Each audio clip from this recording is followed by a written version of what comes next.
మన ప్రభు అయిన యేసుక్రీస్తు నామములో మీ అందరికీ శుభములు తెలియజేయచ్చు ఉన్నాను. నిర్గమకాండము 3వ అధ్యాయము 2వ వచనము.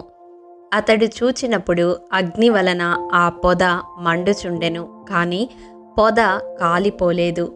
ప్రియ దైవజనమా, ఇది ఇశ్రాయేలీయులు అనుభవిస్తున్న శ్రమలకు సంకేతము.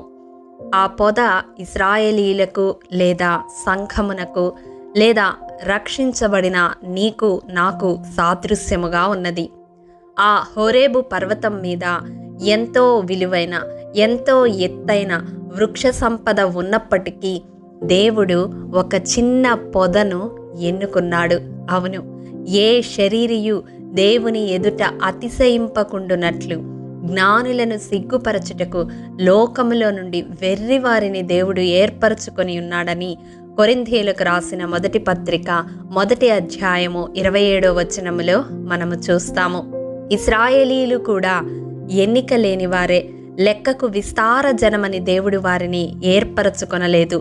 సమస్త జనముల కంటే లెక్కకు తక్కువైన వారే అని ద్వితీయోపదేశకాండము 7వ అధ్యాయము 7వ వచనములో చూస్తాము.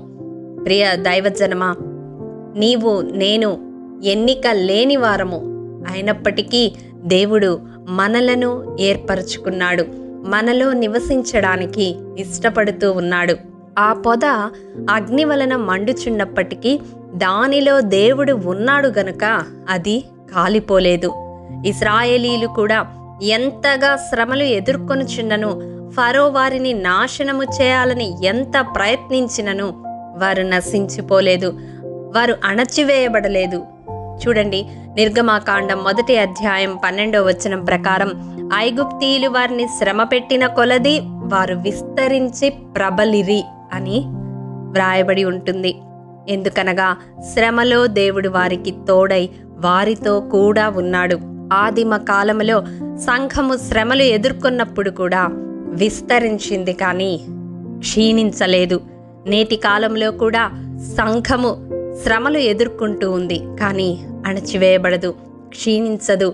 ఆయన కొరకు శేషము నిలిచి ఉంటుంది. ఈ వాక్యము వింటున్న ప్రియ సహోదరుడా, సహోదరి, నీ జీవితంలో నీవు శ్రమలలో నలిగిపోతూ ఉన్నావా? కానీ అవి నిన్ను అణచివేయడానికి నీ జీవితంలో దేవుడు అనుమతించలేదు. నీవు విస్తరించడానికే దేవుడు వాటిని అనుమతించాడు. కాబట్టి నీలో దేవుడు నివసిస్తూ ఉన్నాడు. కాబట్టి ఎన్ని శ్రమలు నిన్ను చుట్టుముట్టినా అవి నిన్ను ఏమీ చేయలేవు. ఎంతగా నిన్ను అణచివేయాలని ఆ శ్రమల కొలిమి నిన్ను ఇబ్బంది పెట్టినా నీవు పైకి పైకి పైకి లేచే వ్యక్తిగా ఉంటావు. అవును, ఆనాడు అగ్నిగుండములో వేయబడిన షద్రకు, మెషక్, అబేద్నెగోలు ఏ రీతిగా అగ్ని వాసనంటకుండా ఆ అగ్నిలో నుండి బయటకి తీసుకొని రాబడ్డారో అట్టి రీతిగా నీవు కూడా నీవు అనుభవిస్తున్న శ్రమల కొలిమి నుండి నిర్ణయ కాలములో బయటికి రాబోతూ ఉన్నావు. ఆ శ్రమలన్నీ నీవు దాటి రావడానికి నీతో కూడా నీ దేవుడు ఉన్నాడు. విశ్వసిస్తే ఈ ప్రార్థనలో ఏకీభవించు. మహాఘనుడా, మహోన్నతుడా, నీ పరిశుద్ధ పాదములకు వందనములు. దేవా, విత్తబడిన వాక్యమును ప్రతి హృదయములో నూరంతలుగా ఫలింపచేయండి.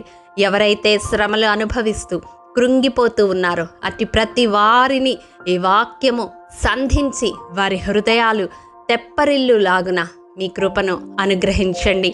అవును తండ్రి, మీరు శ్రమలు మా జీవితంలో అనుమతించేది మమ్మల్ని అణచివేయడానికి కాదు, గాని ప్రభువా, మమ్మల్ని విస్తరింప చేయడానికే. శ్రమలు మా చుట్టూ మమ్మల్ని ముంచివేసినప్పటికీ దేవా, నీవు మాలో ఉన్నావు కాబట్టి మేము నాయన ఆ శ్రమల వలన నాశనము కామని ఈ దినం మాతో మాట్లాడిన విధానమును బట్టి మీకు వందనాలు. తిరిగి మమ్మల్ని లేవనెత్తగలిగిన దేవుడవు, స్థిరమైన బండ మీద మమ్మల్ని నిలపగలిగిన దేవుడవు, సమతల భూమి మీద మమ్మల్ని చేర్చగలిగిన దేవుడవని నీ కృపాహస్తాలకు శ్రమలలో, దుఃఖములో నలిగిపోతున్న ప్రతి ఒక్క బిడ్డను అప్పగిస్తూ యేసు పరిశుద్ధ నామం పేరట అడిగి పొందుకొని ఉన్నాము తండ్రి, ఆమేన్. ప్రియ దైవజనమా, అనుదినము షారోన్ మన్నా ద్వారా అడగబడుచున్న బైబిల్ క్విజ్ ప్రశ్నలకు సమాధానములు ప్రతి నెల మొదటి వారము కామెంట్ బాక్స్లో పోస్ట్ చేయబడతాయి. కాబట్టి గమనించి మీకు తెలియని ప్రశ్నలకు సమాధానములు తెలుసుకొనగలరని ప్రభు పేరట మనవి చేయుచూ ఉన్నాము. ప్రియ దైవజనమా, ఈ దినం బైబిల్ క్విజ్ ప్రశ్న: చెట్టు దేని వలన తెలియబడును? మీ సమాధానం మాకు తెలియజేస్తారు కదూ. ప్రియ దైవజనమా, ఈ దినము జన్మదినము, వివాహ దినము జరుపుకుంటున్న వారికి షారోన్ గ్రూప్ తరపున హృదయపూర్వక శుభాకాంక్షలు తెలియజేయుచూ ఉన్నాము. దేవుడు శ్రేయస్కరమైన ఆశీర్వాదములతో ఈ సంవత్సరాది నుండి సంవత్సరాంతము వరకు మిమ్ములను నింపాలని ప్రార్థిస్తూ ఉన్నాము. ఆమేన్.